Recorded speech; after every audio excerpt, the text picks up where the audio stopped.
गायकवाड। आज मी तुमच्या समोर एक अभंग सादर करणार आहे। श्री गुरु सारी खा असता पाठी राखा, श्री गुरु सारी खा असता पाठी राखा, इतरांचा लेखा कोण करी, राजयाची कांता काय भीक मागे, राजयाची कांता काय भीक मागे,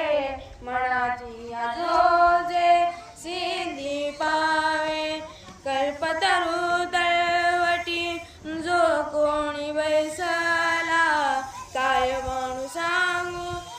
त्याला, ज्ञानदेव माने तरलो तरलो, ज्ञानदेव माने तरलो तरलो, आता उदरलो गुरु कृपे, श्री गुरु सारी खा असता पाठी राखा, श्री गुरु सारी खा असता पाठी राखा, इतरांचा